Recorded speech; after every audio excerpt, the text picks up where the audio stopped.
அருட்பெருஞ்சோதி அருட்பெருஞ்சோதி தனிப்பெருங்கருணை அருட்பெருஞ்சோதி ஐந்து கரத்தினை ஞான முகத்தினை இன்றின் இடும்பின் போலும் எய்தினை நந்தி மகர்ந்தனை ஞான கொழுந்தினை முந்தியில் படிதடி போற்றுகின்றேனே.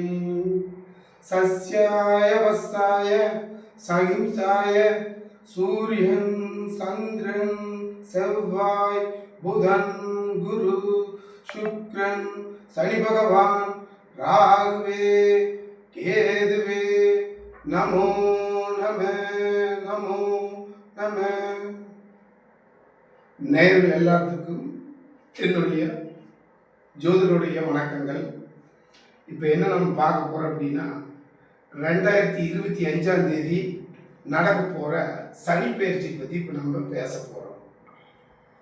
குரோதி வருடம் பங்குனி மாதம் 15 சனிக்கிழமை, அதாவது இங்கிலீஷ்னு எடுத்துட்டிங்கன்னா மார்ச் 29 2025 கும்ப ராசியிலிருந்து பூரட்டாதி 3ஆம் பாகத்தில் இருந்து மீனத்தில் உள்ள பூரட்டாதி 4ஆம் பாகத்திற்கு சனி பகவான் 2 வருடங்களுக்கு அப்புறம் பயிற்சி ஆகிறார். இதுல என்ன சொல்ல போறேன் அப்படின்னு சொல்லணும்னா, எந்தெந்த ராசிக்காரர்களுக்கெல்லாம் இப்போ இந்த சனியுடைய பிடியிலிருந்து துன்பங்கள் விலக போகுது அப்படின்னு சொல்லி நான் சொல்ல போறேன். முக்கியமா மகர ராசிக்காரர்களுக்கு 7 சனி முடிஞ்சுது. கடக ராசிக்காரர்களுக்கு அஷ்டமச்சனியிலிருந்து விடுதலை ஆகிறாங்க. விருச்சிக ராசிக்காரர்களுக்கு அடுத்த அஷ்டமச்சனியிலிருந்து விடுதலை ஆகிறாங்க. அதாவது அஷ்டமச்சனினா 8ல் உட்காந்துக்கிறாரு சனி, அடுத்த அஷ்டமச்சனினா 4ல் உட்காந்துக்கிறாரு. அடுத்தது கும்பத்திற்கு இவங்க தாங்க ரொம்ப துன்பப்பட்டு 5 வருஷத்துக்கு அப்புறம் கொஞ்சம் ஜென்மச்சனியிலிருந்து விடுதலையாகி பாதச்சனிக்கு போறாங்க இந்த சனி பகவான். சரி, மற்ற எந்தெந்த ராசிக்காரர்களை பிடிக்க போறாரு அப்படின்னா, இப்போ 7 புதுசாக பிடிக்கிறத எடுத்துட்டீங்கன்னா மேச ராசிக்காரர்களை பிடிக்க போறாரு. என்ன சனியா பிடிக்கிறாரு? 7 சனி. 7 சனிங்கிறது ஒரு ராசி கடத்துல 2.5 வருஷம் ஒரு ராசி கடத்துல உட்கார்றாரு. இப்ப சனி பகவான் விரைய சனியா 2.5 வருஷத்துல உட்கார்றாரு மேச ராசிக்காரர்களுக்கு. அப்ப என்ன சாமி, இப்ப எங்களை 7 சனி பிடிச்சிருச்சா, நாங்க என்ன பண்றது, எங்களுக்கு ஏதாவது உயிருக்கு ஆபத்து வருதா? உயிருக்கெல்லாம் ஆபத்து வராது. இப்ப கொடுக்க உட்கார்ந்துட்டு இருக்கிற சனி பயிற்சியான சனி உங்களுக்கு விரயங்களை தான் கொடுப்பாரு. அதாவது உங்க பேங்க் பேலன்ஸு, உங்களுக்கு வர வேண்டிய பாக்கிக, இந்த பணத்தை எல்லாம் வசூல் பண்ணிக்கங்க. ஏதாவது நகை ஜுவல்ஸ் இந்த பணம் அதெல்லாம் வச்சுருந்தீங்கன்னா அதை விரயம் பண்ணி, அதாவது விற்று ஏதாவது மண் சம்மந்தப்பட்ட இடத்துல அசையா சொத்துல அதை முதலீடு பண்ணுங்க. இல்லை சாமி, என்னோட மகனுக்கு கல்யாணம் பண்ணலான்னா தாராளமாக கல்யாணம் பண்ணலாம். எனக்கு 7 சனி பிடிச்சிருச்சு, மேசராசிக்காரர்களுக்கு கல்யாணம் பண்ணலாமா? 7 சனியில் தாராளமாக பண்ணலாம். விரைய சனியை பிடிச்சிருக்கிறதுனால விரயங்களை நம்ம சுப விரயமாக பண்ணுறோம், அவ்வளோதான், வேற ஒன்றும் இல்லை. அதனால தாராளமாக மேசராசிக்காரங்க திருமணம் செய்யலாம், வீடு கட்டலாம். இல்லை பழைய வீட்டை, இல்லைங்க வீடு கட்டுற அளவுக்கு என்கிட்ட பணம் இல்லை, கொஞ்சமாக தான் பணம் இருக்குது அப்படின்னு சொன்னால் வீட்டை நீங்கள் ஆல்ட்ரேஷன் ஏதாவது பண்ணலாம், தப்பு கிடையாது. எதுக்கு இதெல்லாம் சொல்கிறீங்க அப்படின்னு கேட்டால், சனி பகவான் 2.5 வருஷத்தை விரயத்தில் உட்கார்றதுனால உங்களுக்கு ஏதாவது ஆஸ்பத்திரி விரயங்களோ வீண் ஏதாவது தண்ட செலவுகளோ கொடுத்துருவாங்க. அதனால நீங்கள் சுப விரயமாக பண்ணிக்கங்க. மற்றபடி என்ன சாப்பிட்டாங்கன்னா, திருநள்ளாறு நீங்கள் போய் மூழ்கித்தான் ஆகணும். எதுக்கு அந்த திருநள்ளாறு போகிறோம் அப்படின்னா, சனியுடைய தர்மவானா நான் ஆகிறேன், உங்களுடைய பக்தை நீங்கள் என்ன பிடிச்சிட்டீங்கன்னு போய் உங்களை அடையாளம் காட்டுறதுக்கோசரம் போகிறீங்க. அதனால திருநள்ளாறுல போய் வெள்ளிக்கிழமை புறப்பட்டு போய் சனிக்கிழமை முழுகுங்க. அது காலையில் சூரிய ஆனந்த. சில பேர் பார்த்தீங்கன்னா வெள்ளிக்கிழமையே போயிடுவாங்க, வெள்ளிக்கிழமை நைட்டு போயிட்டு நேரங்கிழமை குளிப்பாங்க. அது கழிப்படாது. நம்ம தமிழ் ரேகாம்ச பிரகாரம் காலையில் சூரியோதயம் ஆனாதான் அடுத்த நாள் கணக்கு. அதனால சூரிய உதயம் ஆகி முடிச்சு போய் சனிக்கிழமை நீங்கள் குளத்தில் முடிச்சு திருநள்ளாறு சனீஸ்வர பகவானை வழிபட்டு வரையில் ஒரு பெருமாள் கோயிலுக்கு போயிட்டு வீட்டுக்கு வாங்க. மேசராசிக்காரங்க மறந்துடாதீங்க. அடுத்ததா எந்த ராசிக்கு பிடிக்குது அப்படின்னு கேட்டீங்கன்னா, சிம்ம ராசிக்கு. அஷ்டமத்து சனி பிடிக்கிறான். இத்தனை நாளாக கடகத்துக்கு இருந்தது, சிம்மத்துக்கு கண்டகச்சனி, குடும்பச்சனி. நிறைய பேர் சிம்மராசிக்காரர்கள்லாம் பார்த்தீங்கன்னா கணவன் மனைவிக்குடைய ஏகப்பட்ட கருத்து வேறுபாடு, தேவையில்லை பண பரிமாற்றங்கள், பிரச்சனைகள் நடந்திருக்கு. இப்போ பார்த்தீங்கன்னா இந்த அஷ்டமச்சனி வந்து இப்போ உங்களுக்கு பிடிக்குது. முதல்ல நான் சொல்லிட்டேன், அஷ்டமச்சனின்னா உங்களுடைய ராசிக்கும் லக்னத்துக்கும், ராசிக்கு மட்டும் அது பேசாது. சிம்ம ராசிக்காரர்களுக்கும் சரி, சிம்ம லக்னக்காரர்களுக்கும் சரி, மேச ராசிக்காரர்களுக்கு அதான் நான் சொல்றேன். மேச லக்னமா இருந்தாலும் அவங்களுக்கு ஏழரை தான். நீங்க அதைத்தான் வச்சு ஈக்குவல் பண்ணிக்கணும்.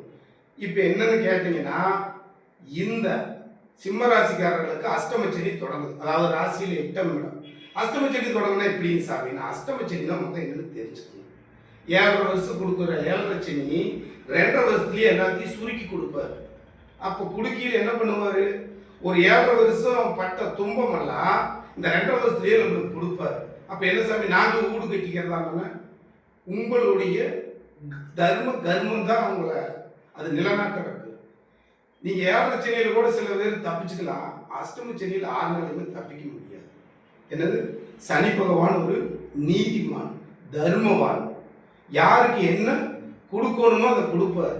இப்போ உதாரணத்துக்கு ஒன்று சொல்ல போனா, நீ என்ன விதைக்கிறியோ கர்ம வினை. நீங்க இப்போ உங்க வாசல்ல வெண்டைக்காய் செடி விதைச்சிங்கன்னா வெண்டைக்காய் வருது, தக்காளி செடி விதைச்சிங்கன்னா தக்காளி செடி வருது, அரளி செடி விதைச்சிங்கன்னா அரளி செடி தான் வரும். புரியுதுங்களா? நீங்க என்ன செஞ்சீங்களோ அதைத்தான் திருப்பி சனி பகவான் நம்மளுக்கு கொடுக்குறாரு. நீங்க செஞ்ச நல்ல புண்ணிய காரியங்கள், நல்லது, அடுத்தவங்களை கெடுக்கிறது, நம்மளுடைய சுயநலத்துக்காக ஒரு பெண்ணை ஏமாத்துறது, மண்ணை ஏமாத்துறது, சொத்தை ஏமாத்தி ஏதாவது பிரச்சனைகளை சிக்கிறது, வழக்கு வம்புல நம்ம முன்விரோதம் பட்டு ஒருத்தரை வழக்குல சிக்கிறது. அப்ப இதுக்கெல்லாம் நம்மளுக்கு பலன் உண்டு இந்த அஷ்டமச்சனி. அதனால இந்த அஷ்டமச்சனிக்காரன்னு மறக்காத இந்த சிம்மராசிக்காரர்கள் அதே சொன்ன மாதிரி தான் திருநள்ளாறு போய் அதே மாதிரி வழிபடுங்க. கொஞ்சம் முடிஞ்ச அளவுக்கு இந்த ஜென்மச்சனி அஷ்டமச்சனி வர்றவங்களுக்கெல்லாம் இந்த 2.5 வருஷம் முடிஞ்ச அளவுக்கு பூர்வீக இடத்துல இருக்காதீங்க. என்ன பூர்வீக, உங்களுடைய பூர்வீகனா முதல் என்னன்னு தெரிஞ்சுக்கணும். 3 தலைமுறைக்கு இருக்கக்கூடியது. இல்லைங்க சாமி, நாங்கள் இப்பதான் அங்கே வாங்கியிருக்கிறோம், அந்த வீட்டை வாங்கி இப்பதான் கட்டி இருக்கிறோம் அப்படின்னா உங்க ஊர்லயே கட்டியிருந்தாலும் பரவாயில்ல, கொஞ்சம் அந்த சொந்த ஊர் விட்டு ஒரு 2.5 வருஷ காலம் கொஞ்சம் அக்கட்டான போயிடுங்க. அதுக்கு தான் நான் சொல்றேன்.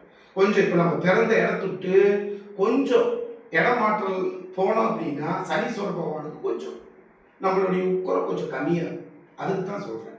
அதனால் அஷ்டமச்சனிக்காரு உடல் வலி மேலே, சிம்மராசிக்காரங்க உடல் மேலே கொஞ்சம் அக்கறை காட்டுங்க, தியானம் பண்ணுங்க, உடற்பயிற்சி செய்யுங்க.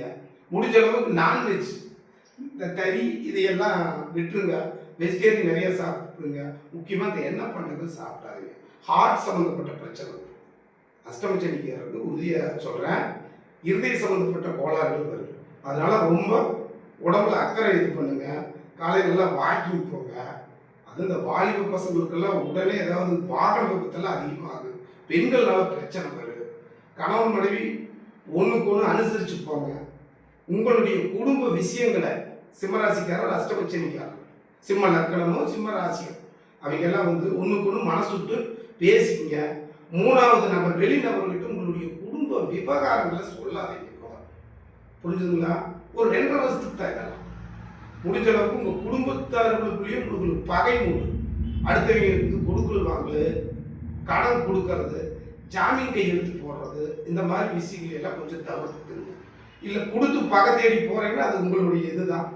அதனால சிம்மராசிக்காரர்கள் எல்லாம் கடவுள், அது போக திருநள்ளாறு போயிட்டு வந்து எனக்கு முடிஞ்சது 2.5 வருஷத்துக்கு எனக்கு பிரச்சனையும் இருந்துடாதீங்க. வாரம் வாரம் உங்கள் ஊரில் அருகாமையில் இருக்கிற சிவனாலயம் போய் சிவனை வழிபட்டு நவகிரகத்துக்கு வழிபடுங்க. அது போக ஆஞ்சநேயரை வெண்ணெய் சாத்தி வழிபட்டு வாங்க. உங்களுடைய துன்ப துயரங்கள்லாம் நீங்கி மென்மேலும் நன்மையாக. அடுத்தது கன்னிய ராசிக்காரர்களுக்கு, கன்னிய ராசி லக்னம். இந்த கன்னி ராசி லக்னங்கிறதுக்கு கண்டகச்சனி, குடும்பச்சனின்னு சொல்லி சனீஸ்வர பகவான் பிடிக்கிறார். இது சுருக்கமாக ஜோதிடர்கள் கலஸ்தர சனின்னு சொல்லுவாங்க. அந்த சனி இப்போ கன்னியா ராசிக்காரர்களுக்கு பிடிக்கிறாங்க. இந்த சனி பிடிச்ச இப்படிங்க இருக்கு அப்படின்னா, இந்த 7ஆம் இடம் அப்படிங்கிறது ஒரு குடும்பம் வாலிப பசங்களாக இருந்தால் கொஞ்சம் தாய் தகப்பங்கிட்ட கெட்ட பேர் எடுப்பாங்க. கொஞ்சம் வீட்டுட்டு அவங்க செய்கிற எல்லா செயலுமே அப்பா அம்மாவுக்கு பிடிக்காது. வீட்டுட்டு கொஞ்சம் அக்கட்டால வெளியே போகிற அளவுக்கு தாய் தகப்பனையும் சொல்லி நீங்கள் பகைச்சு வெளியே போகிற அளவுக்கு பண்ணு. அதே திருமண மாணவிகளாக இருந்தாங்க அப்படின்னா கணவன் மனைவிக்குள்ளே அந்நியுன்யம் வராது. அடிக்கடி அவங்களுக்குள்ள சங்கடங்கள் வருது. 3வது மனுஷனுடைய பேச்சை கேட்டு மனைவியாக இருக்கட்டும் கணவனாக இருக்கட்டும் அடுத்தவங்களுடைய சொல் பேச்சு கேட்டு இவங்களுக்குள்ள கருத்து வேறுபாடாகுது. அதனால் கணவன் மனைவி 2 பேரும் கொஞ்சம் விட்டு கொடுத்து போங்க. கணவருடைய மனைவிக்கு இருந்ததுன்னா இப்போ மனைவிக்கு கன்னியா ராசி கன்னியாக இருக்கணும் அப்படின்னா கணவருடைய அவங்களுடைய பூர்வீக குலதெய்வத்தை போய் வழிபட்டுவாங்க. திருமணம் சம்பந்தப்பட்ட எந்த காரியங்களாக இருந்தாலும் முன்னால் போய் நின்று பணிவிடையெல்லாம் நிறைய செய்யுங்க. அப்புறம் அடுத்தது இந்த வாலிப பெண்ணாக இருக்கட்டும் ஆணாக இருக்கட்டும் இந்த காதல் விவகாரங்களில் பிரச்சனை வரும். இல்லைங்க 5 வருஷமாக நல்லா தான் சின்சியராக நம்பி ஒன்று காதலிச்சுட்டு இருந்தோம், இப்போ என்னை திடீர்னு அவாய்ட் பண்ணுறான் அப்படின்னா அப்போ உங்களுக்கு அந்த 7ஆம் இடத்துல கலஸ்தர சனிங்கிற குடும்பச்சிங்க. அப்போ உங்களுக்குள்ள கருத்து வேறுபாடு பண்ணு, பிரிவினை பண்ணு. அப்போ நீங்கள் என்ன பண்ணணும், ஒருத்தருக்கு ஒருத்தர் எந்த பிரச்சனையுமே போய் போர்ஸாக பேசக்கூடாது, பொறுமையாக பேசுங்க. உங்களுக்கு கோபம் வந்தால் கூட கொஞ்சம் தாழ்ந்து போங்க. எல்லா பிரச்சனையும் இல்லை, ஏன்னா பொறுமைக்கு மிஞ்சது எதுவும் இல்லை. அதனால் பொறுமையாக போங்க. மற்றபடி அடுத்ததான் உங்களுக்கு அஷ்டமச்சனி எப்போ இன்னும் 2.5 வருஷம் கழிச்சு. அதனால் இப்போது இந்த மாதிரி விவகாரங்கள் தான் வரும். அதனால் நீங்கள் அதே மாதிரி திருநள்ளாறு போங்க. சொன்ன மாதிரி தான் திருநள்ளாறு போய் வழிபட்டுட்டு வரையில் எந்த ராசிக்காக இருந்தாலும் அஷ்டமச்சனி பிடிச்சவங்களா இருக்கட்டும், 7.5 சனி பிடிச்சவங்களா இருக்கட்டும், ஜென்மச்சனி பிடிச்சவங்களா இருக்கட்டும், அர்த்தாஷ்டமச்சனி பிடிச்சவங்களா இருக்கட்டும், சனீஸ்வர பகவான்கிட்ட போய் ஒரு என்ட்ரி பண்ணியிருக்கு. அதுக்கு பிரகாரம் நம்மளுடைய திசா புத்தி ஜாதகங்கள்ல வர்ற கோயிலுக்கெல்லாம் நம்ம வழிபட்டுறோம். ஃபஸ்ட்டு யார் சிஎம் சனீஸ்வர பகவானை தான் நம்ம போய் திருநள்ளாறு தர்பேஸ்வரர் கோயிலுக்கு போய் பார்க்கணும். அங்கே போய் வழிபட்டு வர்ற வழியில் ஏதோ ஒரு பெருமாள் கோயில், சில பேர் திருநள்ளாறு போயிட்டு வருவாங்க, போயிட்டு வர்றது நல்லது. நீங்கள் வேற இல்லை திருநள்ளாறே போகணுங்கிறது கிடையாது, பக்கத்தில் இருக்கிற ஏதோ ஒரு பெருமாள் கோயில் வழிபட்டு வந்தீங்க அப்படின்னா சனியுடைய தாக்கம் கம்மியாகுது. சொன்ன மாதிரி தான் மறுபடியும் தெரிஞ்சுக்குங்க. திருநள்ளாறு போயிட்டு வந்தோன்னு எல்லாம் முடிச்சதுன்னு எடுத்துக்காதீங்க. வார உங்களுடைய அருகாமையில் உள்ள சிவனாலயம் செஞ்சு அங்கே சென்று சிவனை வழிபட்டு நவகிரகங்களை தரிசனம் பண்ணி 2வது ஆஞ்சநேயரை வழிபட்டு வாங்க. உங்கள் துன்பங்கள்லாம் நீங்க எந்த விஷயத்திலையும் உறுதியோடு இருங்க, பயப்பட வேண்டாம். அடுத்தது தனுசு ராசிக்காரர்களுக்கு. இந்த தனுசு ராசிக்காரர்களுக்கு இப்போ அர்த்தாஷ்டமச்சனி பிடிக்குது. அதாவது அஷ்டமச்சனின்னா 8ஆம் இடத்துல முதலே சொல்லிட்டேன். இது அர்த்தாஷ்டமச்சனி. சனி உங்க ராசிக்கு 4வது இடத்துல போய் உட்கார்றாரு. அதுக்கு பேர் தான் அர்த்தாஷ்டமச்சனி. இந்த சனி உட்காந்தா என்ன பண்ணுவாருங்க அப்படின்னா அஷ்டமச்சனியில கொடுக்கக்கூடிய துன்பங்களை நான் சொன்னேன் இல்லைங்க, 7.5 வருஷம் சனி பகவான் கொடுக்கக்கூடிய துன்பத்தை 2.5 வருஷத்துல கொடுக்குறாருன்னு சொன்னேன். அதனுடைய பாதி பங்க அர்த்தாஷ்டமச்சனியில கொடுப்பாரு. அதனால நீங்க என்ன பண்ணணும், வாகனம் சம்பந்தப்பட்டதுல முக்கியமா வாகனம் சம்பந்தப்பட்டதுல பிரச்சனை வரும். அதனால என் பேர்ல வண்டி எடுக்க வேண்டாங்களா, பணம் இருக்குதுன்னா உன் பேர்ல எடுக்க வேண்டாம், அம்மா பேர்லயே அப்பா பேர்லயே வண்டி எடுங்க, நீங்க ஓட்டிட்டு இருங்க. அப்புறம் இப்படித்தான் என்னால் வண்டி எடுக்க முடியல, இருக்கிற வண்டியை தான் நான் ஓட்டிட்டு இருக்கிறேன் அப்படின்னா முக்கியமாக எல்லாரும் பண்ணுற தப்பு என்ன தெரியுமா, இந்த வண்டிக்கு இன்சூரன்ஸ் போடாதையே சுற்றிட்டு இருக்கிறீங்க. அதை பண்ணு. வண்டிக்கு ஏன் இன்சூரன்ஸ் போட சொல்கிறேன் அப்படின்னா நீங்கள் கரெக்டாக தான் வண்டி ஓட்டிட்டு போகிறீங்க. உங்களுடைய கிரக விதி முடிகிறவன் வண்டிக்குள் வந்துடுவான். அப்போ இப்போ இன்சூரன்ஸ் இல்லைன்னா நீங்கள் என்ன பண்ணுவீங்க சொல்லுங்கள். உங்கள் வண்டியில் நீங்கள் கரெக்டாக தான் போனீங்க, அவர் கொண்டு வண்டி அடிச்சிட்டாருன்னு தான் பேர் வரும். அப்போ என்ன பண்ணுவோம், நம்ம இன்சூரன்ஸ் இருந்தால் சிறை சம்மந்தப்பட்ட ஸ்டேஷன் சம்மந்தப்பட்டது போனீங்கன்னா ஒரு பெயினை கட்டிட்டு கோர்ட்டில் வந்துடலாம். இன்சூரன்ஸ் இல்லைன்னு என்ன பண்ணுறது, அடிபட்டவருக்கு பெரிய காயாயிருச்சு.